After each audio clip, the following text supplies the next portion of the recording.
In today's video, I want to show you how to make this stitch that is very similar to the blanket stitch, but even easier and faster. Now, I like to call this the modified blanket stitch, but it's actually the Suzette stitch, and it's worked as a one-row repeat using single and double crochets.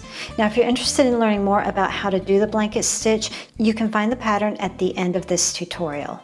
To make a standard 4x5 foot blanket, I'd recommend 4 skeins of Bernat blanket yarn with a 12mm hook.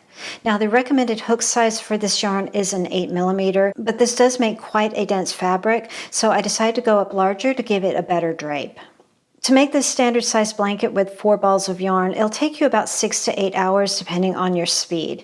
And when I say 6 to 8 hours, I mean the physical crocheting. This is not including breaks. For example, it took me 1.5 hours per ball of yarn. So if you're in a rush, you can get it done in a day, but it's also nice if you're just looking for something to relax to, because you can really go onto autopilot with this one. To begin, add a slip knot to your hook and create a chain using an even number. If you're wanting to resize this, it'll take about 17 chains per foot, and you want to start with the width. So for example, for a 4x5 foot blanket, you would start with the 4 foot, that's the width, and that's approximately 60 chains. For me personally, I'm working on a 5x6 foot blanket, so I started with a chain of 86. So create a chain to an even number. Once you've created your chain, go ahead and add 2 more. This will count as your turning chain. That way the number of stitches will be the same amount as you initially chained. So for example, I started with a chain of 12. I've added 2 more for my turning chain, but my stitches will go back down to 12.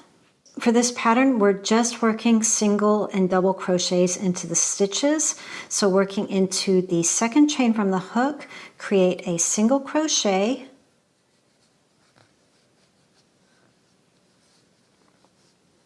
and a double crochet into the same stitch.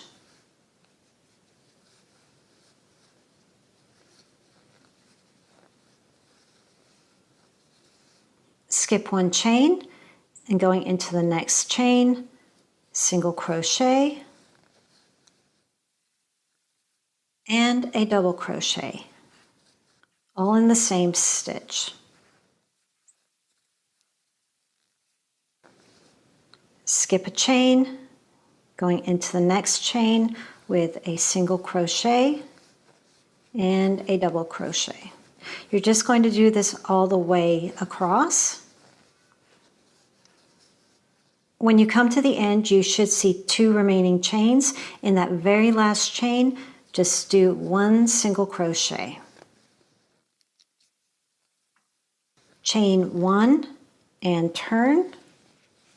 Now we're going to begin the 1-row repeat. We're just going to continue working singles and double crochets into the same stitch. And we're going to work that in the previous single crochet that we made. And it's very easy to spot because you can see this band of yarn kind of at a diagonal. You're going to be working right in between there and the top of the stitch.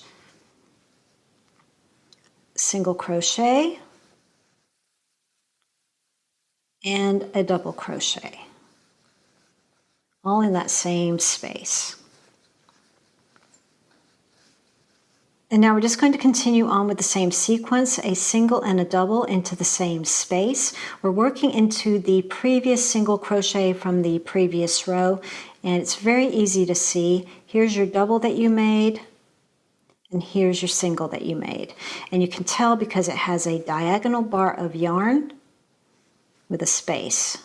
Single crochet and double crochet.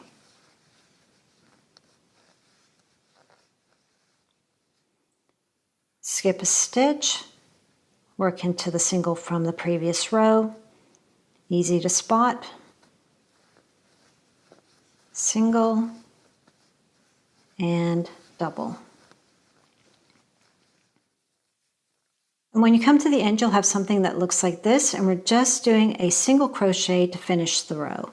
So I'm just going over to the end and creating a single crochet.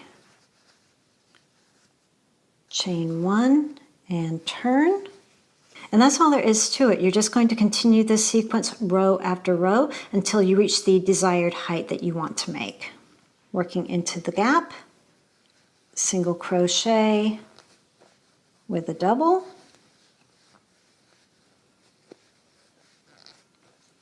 working into the gap. Here's the previous double you made, here's the previous single,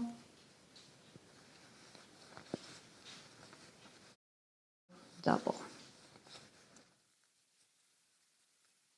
If you want to change colors and create stripes, when you come to the end of the row, start your single crochet like you normally would. Going in, pull the yarn through, bring in your new yarn, and pull it through the 2 loops. If you like, you can tie these together and then just weave them in on the sides. Chain 1 and turn,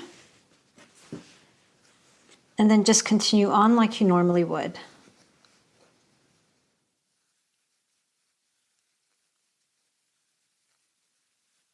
This is also a really great way if you don't want to have knots in the middle of your work. You can join on the sides like this, and then you can weave in the tails without anybody really seeing them. If you want to join another ball of yarn and you don't mind knots, I would recommend the fisherman's knot, or you may have heard of it as the magic knot. Take the 2 pieces of yarn and place them parallel to each other.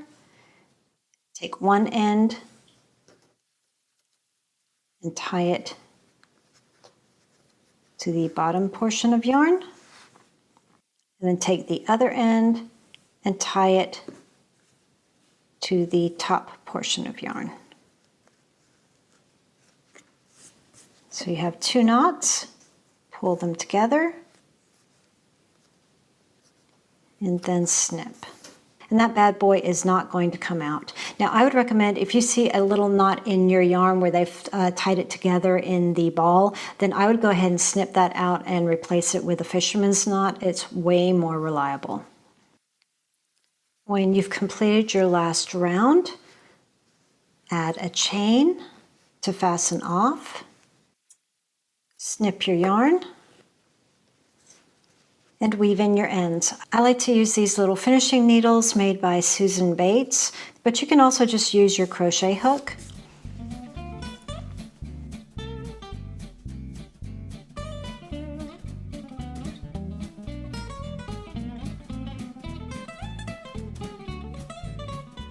If you're concerned with the fraying at the tips of your yarn, then I would recommend that you try Fray Check. You only need a little dab at the end there to hold it in place and you'll be good to go.